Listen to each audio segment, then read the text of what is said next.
Kot veste, v letošnjem letu praznujemo 1000-letnico prve pisne omembe Blejskega gradu. In v ta namen so v Zavodu za kulturo pripravili številne prireditve, ki bodo potekale vse od maja pa do konca leta. Posredne prireditve pa se začnejo že v vikendu od 20. do 22. maja. Grajsko ponudbo so v tem času v Zavodu za kulturo Bled tudi obogatili z novimi vsebinami in tudi to bi vam danes radi predstavili.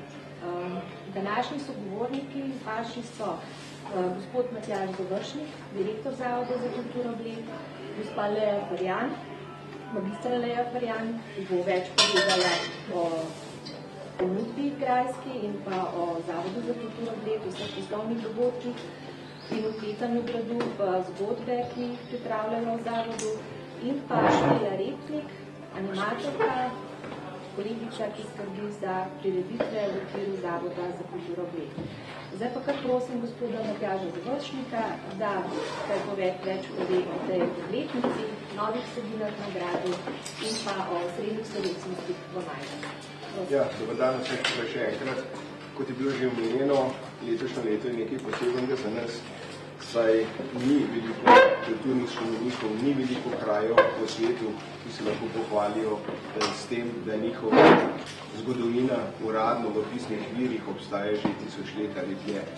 No, in ravno zaradi tega, ker se je Blejski grad pojavil v drugi brikseški listini z datumom 22. maja 2011, letos praznujemo 1000-letnico prve omembe Blejskega gradu, oziroma takrat v tej listini Castellum Apeldes po nemško.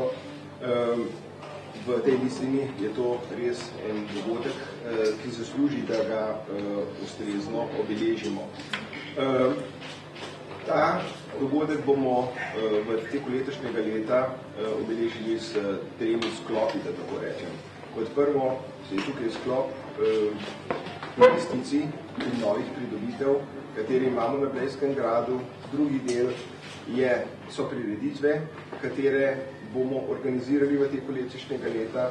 Tretji del pa je seveda normalno delo, proslavili bomo vso zadevo delovno, kajti verjetno veste, pa naj še enkrat poudarim, da Blejski grad živi in se razvija in se obnavlja izključno na osnovi naših tržnih aktivnosti, saj do sedaj nismo uspeli prodreti v proračunske ali kakšne druge fonde, da tako rečem. Upamo, da bomo to uspeli vsaj pred tistimi najzahtevnejšimi zadevami, ki jih nameravamo ustvariti do konca tega našega razvojnega ciklusa.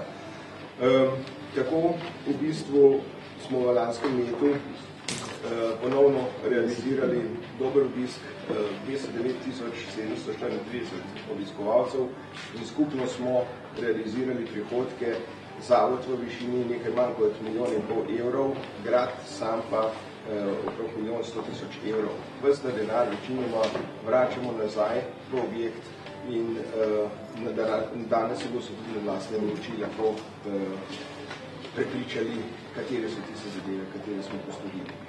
No, skupaj s kolegicama vam bomo te 3 sklope poskušali tudi obrazložiti. Še to bi povedal, da je naše delovanje na gradu povezano tudi z Narodnim muzejem Slovenije.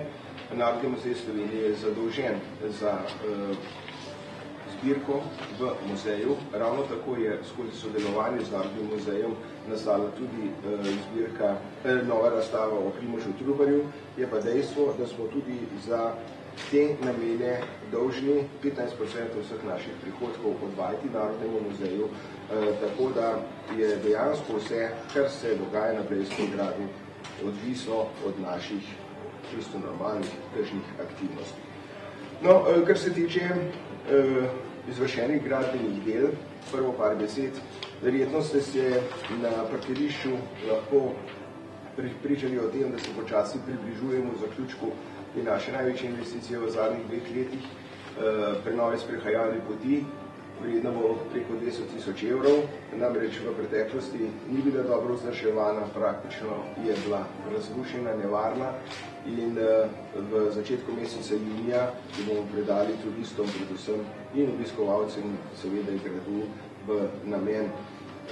Prav tako smo pripravili ta novi, da tako rečem, ekološki otok, na katerega bomo odstranili vse te do sedaj prosto stoječe kontejnerje za smeti. Verjetno ste opazili novo stopnišče za Mostovžem. Obnovili smo tudi stopnišče na gradu, pohodne površine na zgornji in spodnji terasi. Prav tako smo pripravili prostor na zgornji terasi, v katerega bomo v posebni priložnosti v mesecu oktobru posadili cebič 400-letne trte iz lenta, katerega je naš župan že prevzel v mesecu marcu.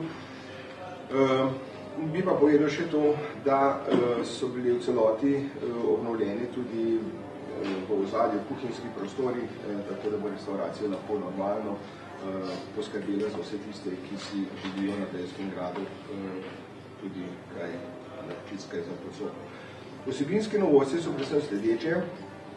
Grajske tiskarne smo namenili nekaj več prostora, sicer je bila ta tiskarna zelo tako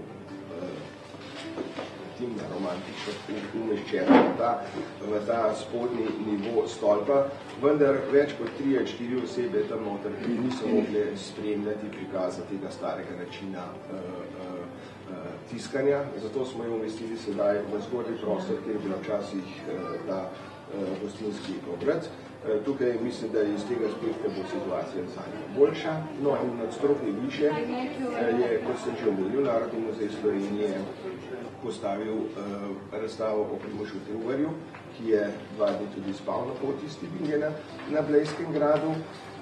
No, v drugi etaži stolpa smo uredili tako zvano, mi imenujemo galerijo stolp, v kateri se bodo bodoče vrstile različne razstave. Začeli smo pa z razstavo o Dašu Kumerdeju, domačinu, ki je delo avtorsko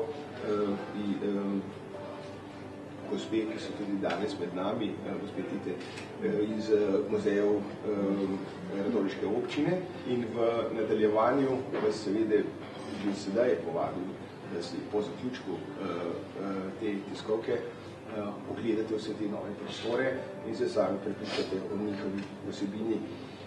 Za vinsko kletjo ravno tako pripravljamo nov prostor, oziroma je že v končni fazi pripravi, kjer bo manjši degustacijski prostor, kjer bodo manjše skupine obiskovalcev lahko se pripričali o kvaliteti vin Kmetijske zadruge Dornberg, ki skrbi za to našo vinsko klet.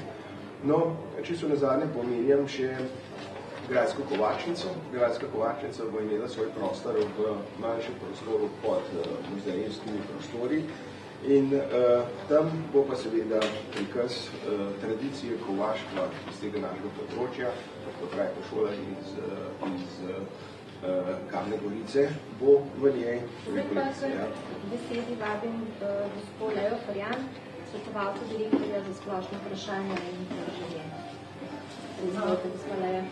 Hvala za besedo. Direktor vam je že v svojem uvodu povedal, da je grad pomemben zgodovinski in pa kulturni spomenik v našem kraju.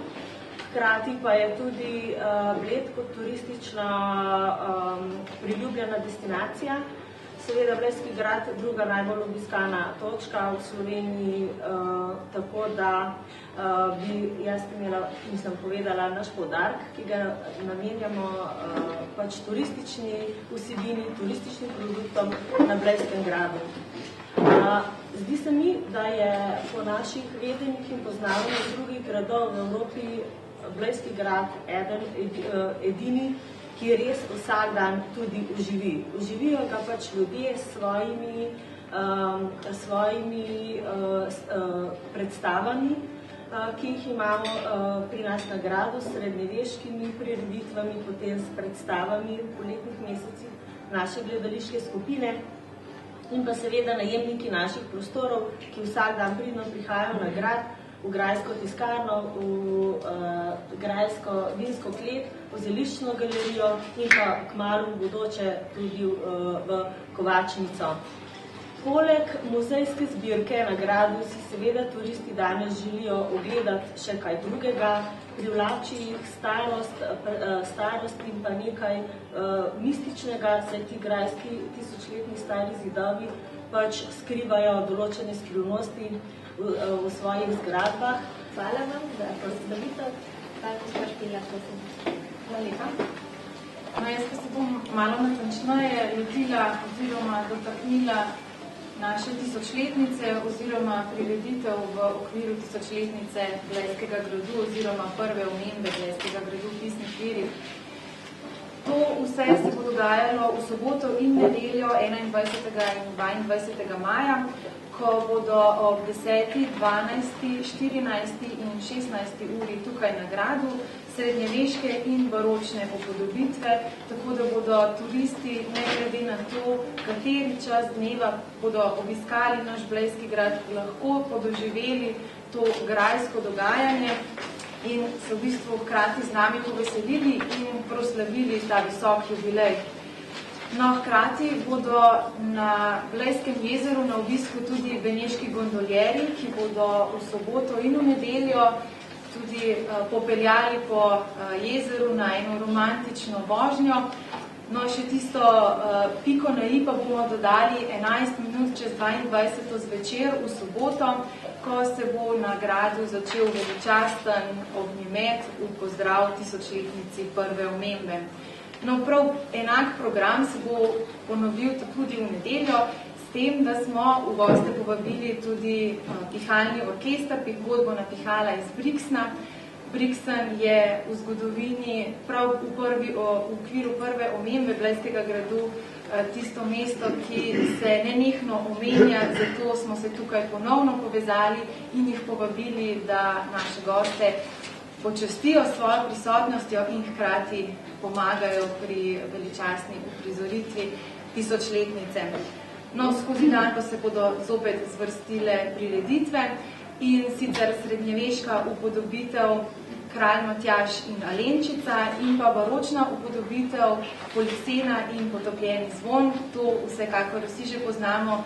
Smo jo pa povezali seveda z grajsko vdovo Polikseno, ki je tukaj užaloščeno žalovala za svojim možem in hkrati jo predstavljamo v novi podobi pa na Blejskem gradu.